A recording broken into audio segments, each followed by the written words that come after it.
జై శ్రీరామ్ అందరికీ నమస్కారం. వెల్కమ్ టు న్యూస్ అఖండ. నేను మీ కస్తూరి శ్రీధర్. మిత్రులారా, ముందుగా నన్ను మన ఛానల్ అభిమానిస్తున్న ప్రతి ఒక్కరికి కూడా పేరు పేరున ధన్యవాదాలు చెప్తా ఉన్నా. సరే, ఇక విషయానికి వస్తే ఢిల్లీలో భారతీయ జనతా పార్టీ ఘన విజయం సాధించడానికి వెనక ఒక రహస్యం ఉండాలి. అది ఏందనేది ఈ న్యూస్ ద్వారా మీకు చెప్పే ప్రయత్నం చేస్తా, ఓకేనా? నిజానికి ఈ ఢిల్లీ అనేది ఆమ్ ఆద్మీ పార్టీకి ఒక పెట్టని కోట లాంటిదన్నమాట. అరవింద్ కేజ్రీవాల్ ఎన్ని తప్పుడు పనులు చేసినా, ఎన్ని లంగా పనులు చేసినా, ఈ ఆమ్ ఆద్మీ పార్టీ ఎన్ని స్కాములు చేసినప్పటికీ ఢిల్లీ ప్రజలు ఎక్కువగా ఈ అరవింద్ కేజ్రీవాల్ వైపు, అదేవిధంగా ఆమ్ ఆద్మీ పార్టీ వైపే మొగ్గు చూపించినారు. దానికి కారణం కూడా ఉన్నది. ఎందుకంటే ఈయన వాళ్ళని ఆ విధంగా రుచి మరిపినాడు, ఏది ఉచితాలతో. అది కారణం. మెజారిటీ ఢిల్లీ ప్రజలు తమ ఓటు ఆమ్ ఆద్మీ పార్టీకే ఓటేయాలని చెప్పేసి నిర్ణయించుకున్నారు. ఇదంతా కూడా ఢిల్లీ ఎన్నికల నోటిఫికేషన్ రాకముందు వరకు ఉన్నటువంటి పరిస్థితి. అర్థమవుతుంది కదా? అయితే ఢిల్లీ ఎన్నికల నోటిఫికేషన్ వచ్చిన తర్వాత ఢిల్లీలో పరిస్థితులు పూర్తిగా మారిపోయినాయి. కాదు, ఢిల్లీలోని రాజకీయ పరిస్థితులు పూర్తిగా మార్చివేయబడ్డాయి. అది ఎట్లా కూడా చెప్తా మీకు. ఢిల్లీలో ఉన్నటువంటి ఓటర్ల మనోగతం ఒక్కసారిగా మారిపోయింది. అరవింద్ కేజ్రీవాల్ ఎంత ప్రమాదకారో, ఢిల్లీకు భారతీయ జనతా పార్టీ అవసరం ఎంత ఉన్నదో ఢిల్లీ ఓటర్లకు తెలియజెప్పే ప్రయత్నం చేశారు. వాళ్ళు ఎవరో తెలిసినా, వాళ్ళు ఎవరో కాదు, సాక్షాత్తు మన రాష్ట్రీయ స్వయం సేవక్ సంఘ్ కార్యకర్తలే. అంటే మన ఆర్ఎస్ఎస్ కార్యకర్తలు అన్నమాట. ఢిల్లీలో భారతీయ జనతా పార్టీ విజయం అనుకున్నటువంటి శక్తి మన రాష్ట్రీయ స్వయం సేవక్ సంఘే.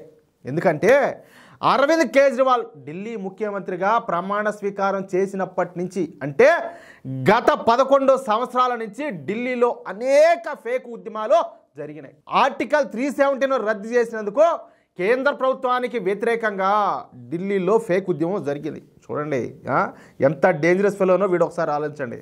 అలాగే సిఏఏకు వ్యతిరేకంగా ఢిల్లీలో పెద్ద ఎత్తున అల్లర్లు జరిగినాయి. అలాగే రైతు చట్టాలకు వ్యతిరేకంగా ఢిల్లీలో ఫేక్ రైతు ఉద్యమం జరిగింది. ఈ విధంగా మన దేశానికి వ్యతిరేకంగా జరిగే ప్రతి ఫేక్ ఉద్యమానికి ఢిల్లీ కేంద్రంగా ఉంటా వచ్చింది. ఇక ఢిల్లీలో ఉన్నది ఎవరు? అరవింద్ కేజ్రీవాల్ ప్రభుత్వం. సహజంగానే అరవింద్ కేజ్రీవాల్ ఒక అరాచకవాది. వీడు చదువుకున్నాడనే కానీ, చూసేదానికి అట్ట కామన్ మ్యాన్ లాగా ఉంటాడని కానీ, పరమ దుర్మార్గుడు, పరమ రాక్షసుడు అనమాట. అంటే ఒక విధంగా మీకు అర్థమయ్యేటట్టు చెప్పాలంటే, జార్జ్ సోరెస్ ఉన్నాడు కదా, వాడు అంతర్జాతీయ స్థాయిలో వాడు ఆ రేంజ్లో వాడైతే, వీడు ఢిల్లీ వరకు వీడు జార్జ్ సోరెస్ అని చెప్పొచ్చు. అర్థమవుతుందా? ఇక ఇలాంటి అవకాశాలను కేజ్రీవాల్ ఎందుకు వదులుకుంటాడు చెప్పండి. అంటే ప్రభుత్వం ఏ నిర్ణయం తీసుకున్నా కూడా దానికి వ్యతిరేకంగా పావులు కదుపుతూ ఉంటాడు. ఏ మాత్రం ఛాన్స్ వచ్చినా అస్సలు వదులుకోడు. ఏదో ఒక విధంగా ఈ దేశాన్ని దెబ్బతీయాలా, అదేవిధంగా భారతీయ జనతా పార్టీని, మోడీ ప్రభుత్వాన్ని దెబ్బతీయాలా, ఏదో ఒక విధంగా వాడి అధికార దాహాన్ని నింపుకుంటా కూడేసుకోవాలా. అది ఈ ప్లాన్ అంతా. అందుకే ఢిల్లీలో జరిగే ప్రతి దేశ వ్యతిరేక కార్యక్రమాలకు ఆమ్ ఆద్మీ పార్టీ ప్రభుత్వం సహాయం చేయడమే కాకుండా వాళ్ళని వెనక నుండి నడిపించింది. అర్థమవుతుందా? దేశ వ్యతిరేక శక్తులకు వెన్నుదన్నుగా ఈ ఆమ్ ఆద్మీ పార్టీ నిలబడింది. దీంతో ఎట్టి పరిస్థితుల్లో ఢిల్లీ ఎన్నికల్లో ఆమ్ ఆద్మీ పార్టీని ఓడించాలని చెప్పేసి ప్రపంచంలోనే అతి పెద్ద జాతీయవాద సంస్థ అయినటువంటి ఆర్ఎస్ఎస్ అయితే నిర్ణయం తీసుకునింది. ఎందుకంటే మీకు కూడా బాగా తెలుసు, దేశానికి ఏదైతే ఇబ్బందో, ఎవరితో అయితే ఇబ్బందో ఎట్టి పరిస్థితుల్లో కూడా మన ఆర్ఎస్ఎస్ అయితే ఉపేక్షించదనమాట. మంచి విషయంలో ఎన్ని అడుగులు ముందుకేసుకొని పోతారో, చెడును అంతం చేసే విషయంలో కూడా అంతగానే ఉంటారనమాట. ఏమంటారా? దేశ భవిష్యత్తు కోసం ఆమ్ ఆద్మీ పార్టీని ఓడించాలని చెప్పేసి ఆర్ఎస్ఎస్ అయితే తీర్మానించుకునేది.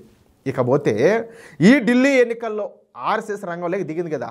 సరిగ్గా ఢిల్లీ ఎన్నికలకు 2 నెలల ముందు నుంచే మన రాష్ట్రీయ స్వయం సేవక్ సంఘ్ ఢిల్లీలో తన కార్యకలాపాలను అయితే ప్రారంభించిందియా. మొత్తంగా 50,000 మందికి పైగా స్వయం సేవకులు ఈ ఢిల్లీ ఎన్నికల ప్రచారంలో పాల్గొన్నారు. ఇకపోతే ఢిల్లీలోని ప్రతి ప్రాంతంలో ఈ కార్నర్ మీటింగ్లో ఏర్పాటు చేశారు. ఈ విధంగా ఢిల్లీ వ్యాప్తంగా మొత్తం 60,000 కార్నర్ మీటింగ్లు ఏర్పాటు చేశారు. అబ్బా, ఏం హార్డ్ వర్క్ రా స్వామి. ఈ మీటింగులకు హాజరైన ప్రజలకు మన దేశం ఎటువంటి పరిస్థితుల్లో ఉండాలి, భవిష్యత్తులో ఎటువంటి ప్రమాదాలను మన దేశం ఎదుర్కోబోతోంది, ఆమ్ ఆద్మీ పార్టీ చేస్తున్నటువంటి ఈ దురాగతాల గురించి వివరించే ప్రయత్నం చేశారు, ప్రజలకు పూసగుచ్చినట్టు. అలాగే ఢిల్లీలోని ప్రతి ఇంటికి, ప్రతి గడపకు పోయి డోర్ టు డోర్ క్యాంపెయిన్ చేశారు. కరపత్రాలు పంచిపెట్టినారు. ఈ విధంగా ఢిల్లీలోని 70% వీళ్ళను కవర్ చేశారు. 70% ఇల్లు అంటే మీకు అర్థమవుతుంది కదా అది. అంతేకాకుండా ఢిల్లీలోని 1700 వార్డులను మొత్తాన్ని కూడా కవర్ చేశారు. ఈ వార్డులలో ప్రతి బజారుకు ఒక మీటింగ్ని ఏర్పాటు చేశారు. ఇక దళిత సోదరులకు దగ్గర అవడానికి, ఎందుకంటే ఇప్పటికి కూడా మీరు చూస్తూనే ఉంటారు ఏదో ఒక విధంగా మన దళిత సోదరులను హిందూ సమాజానికి దూరం చేయాలని చెప్పేసి చాలామంది చాలా రకాలుగా ట్రై చేస్తారు. కాబట్టి దళిత సోదరులకు దగ్గర అవడానికి ఏకంగా 16,000 మంది దళిత స్వయం సేవకులను రంగంలోకి దింపినారు. మన దళిత స్వయం సేవకుల ద్వారా దళితులకు దగ్గరయ్యే ప్రయత్నం చేశారు. కేంద్ర ప్రభుత్వ పాలనలో అంటే మన మోడీ గారి పాలనలో దళితులకు వనగూరుతున్నటువంటి ప్రయోజనాల గురించి దళిత సోదరులకు వివరించే ప్రయత్నం చేశారు. ఈ విధంగా 2 నెలల పాటు రాష్ట్రీయ స్వయం సేవక సంఘ కార్యకర్తలు రాత్రనక పగలనక విశ్రాంతి లేకుండా పనిచేయడం మూలంగానే భారతీయ జనతా పార్టీ ఢిల్లీ ఎన్నికల్లో ఘన విజయం సాధించగలిగింది. ఆమ్ ఆద్మీ పార్టీను ఘోరంగా అదే చీపురు కట్ట తీసుకొని తుక్కుగా కొట్టి ఓడిచేశారు. ఢిల్లీ ఎన్నికల విజయం వెనక ఆ క్రెడిట్ మాత్రం ఖచ్చితంగా ఆర్ఎస్ఎస్దే. అంటే ఇంకా చాలామంది కష్టపడ్డారు, నేను కాదండంలే, కానీ కీలక పాత్ర పోషించింది ఆర్ఎస్ఎస్ అని చెప్తున్నాను. అందులో అయితే సందేహమే లేదు. ఏమంటారా మిత్రులారా?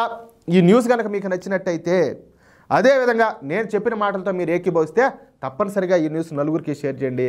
అలాగే ప్రతి ఒక్కరు కూడా మీ యొక్క అమూల్యమైన అభిప్రాయాన్ని ఖచ్చితంగా కామెంట్ చేయండి. ఇంకో మాట, ఇంతవరకు మన ఛానల్ మీరు సబ్స్క్రైబ్ చేసుకున్నట్టయితే ప్రతి ఒక్కరు కూడా మా ఛానల్ సబ్స్క్రైబ్ చేసుకోండి, సపోర్ట్ చేయండి. జై శ్రీరామ్.